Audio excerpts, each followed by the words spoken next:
schedule ng civil service exams sa susunod na taon or sa taong 2025. Yan po ang pag-uusapan natin sa video na to.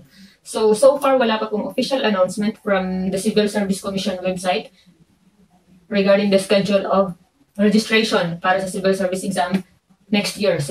But to give you an idea about the schedule of exams, the schedule of exams and the registration. So, pag-uusapan natin yung mga previous schedules kasi halos pare-pareha lang din yung buwan. So, yung nagbabago lamang ay yung date. So, bakit tayo gumagawa ng video na to kahit hindi pa official announcement? Kasi po, sobrang dami na po nag-PPM sa ating Facebook page na Civil Service Review by Janice Darcy kung kailan po yung susunod na registration ng civil service exam. Yung registration po kasi ay sobrang aga. Kadalasan mga halimbawa November, mag-start na po yung registration ng exam para sa March 2025. So ganyan po kaaga yung registration. Kaya marami yung hindi nakakapag-avail kasi malalaman na lang nila na examination na pala. Tapos hindi nila nabantayan yung pitsa ng pag-simula ng registration. Dagang kaalaman na rin po para sa mga hindi nakakaalam, meron pong 2 exam per year. Bawat taon, 2 examination po ang ginaganap sa civil service exam. So para nga po mas klaro, nandito po tayo sa civil service website para ipakita po natin yung previous schedule ng civil service exams. Ito po yung tinatawag na CSE, Civil Service Exam Professional and Sub-Professional Level. So sa taong 2024, kaya 2025 na yung pag-uusapan natin na schedule kasi tapos na po yung 2 exams this year. So yung first na examination, yung March 3, ito yung nakikita po ninyo, March 3, 2024 ginanap. Tapos, so if you can see here, sa March 3, 2024, yung application period dito, November 20, 2023 hanggang January 3, 2024. So, yun po yung sinasabi ko na sobrang napakaaga ng registration. So, kaya kung ikaw ay nagbabalak na mag-exam sa March 2025, kung saan pa rin yung buwan, antabayanan mo na yung schedule ng registration ngayong November pa lang. Kasi sigurado, November, magsisimula na yan. Tapos, yung para sa pangalawang exam naman, bawat taon, kadalasan ay August. So, tapos na yung pangalawang examination ngayong taon, ginanap noong August 11, 2024. Tapos, sa August naman, kadalasan yung application period ay nagsisimula sa May pa lang. So, May 13, 2024 hanggang June 13.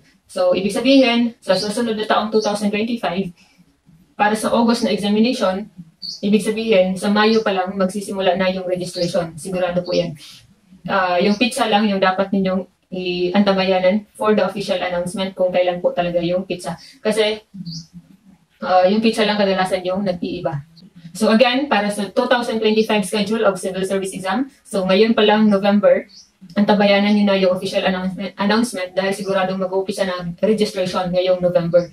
Tapos kapag sinabing November hanggang January 3, so beware din dahil sobrang bilis maubos ng slots. Ngayon, kadalasan ay online appointment muna bago mag-personal appearance. Kaya, kahit sinabing January 3, hindi yan magiging totoo.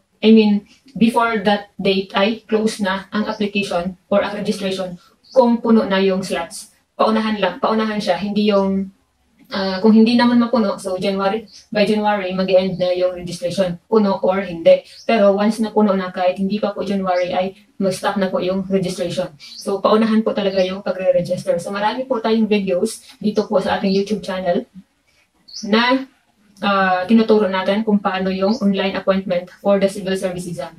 Kasi, depende. Ito yung pinaka-number 1 payo ko sa inyo kung talagang sigurado po kayo or interested kayo sa civil service exam. Pinaka-number 1 po ninyong gawin is i-follow po ninyo ang Facebook page ng Civil Service Commission sa inyong lugar or sa inyong region. Dahil doon po sila mag-announce kung paano yung application, kung paano yung proseso. Kasi kadalasan ay online appointment muna. Meron ding mga nag-o-offer ng walk-in, pero hindi sa Civil Service Office. Yung iba ay nagpo-post kung saan, halimbawa sa mga mall. So, kaya napaka-importante na nakafollow kayo sa Facebook page ng Civil Service Commission sa inyong region or Civil Service Commission field office sa inyong lugar po. So, doon nyo lamang po talaga makikita yung pinaka-exact information dahil iba-iba po depende sa lugar. So yung mga Region 7 naman, at hindi ko matandaan yung iba pang region, pero marami tayong videos about sa pag-register sa civil service exam. So yung Region 7 sigurado online appointment muna, tapos paunahan. Sobrang bilis maubos po ng slots. So that's all for this video. Antabayan niyo po ang official announcement. Mag-upload po tayo ulit ng video dito kung official na yung announcement ng Civil Service Commission kung kailan mag-uumpisa yung registration para sa susunod na taon. So again, November pa lang mag-uumpisa na yan para sa March 2025. Tapos para sa August 2025 naman, by May, mag-start na rin po yung registration. So after kasi ng release ng results ng bawat exam, ay saka din sila mag-uumpisa ulit ng registration para sa susunod na exam. So for more information, please visit their official website dahil doon po din sila nagpo-post sa Civil Service Commission website. Dito din po sa ating YouTube channel. Huwag kalimutang mag-subscribe para palaging updated sa ating mga panibagong videos. At syempre, mag-follow na rin po sa ating Facebook page, Civil Service Review by Janice De Hersey.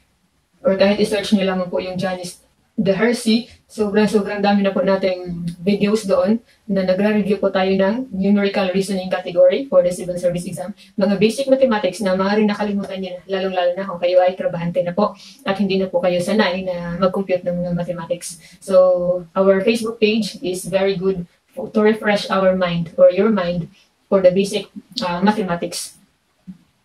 So, sobrang daming math po sa civil service exam. So, good luck and thank you for watching this video. Again, be updated for the official announcement.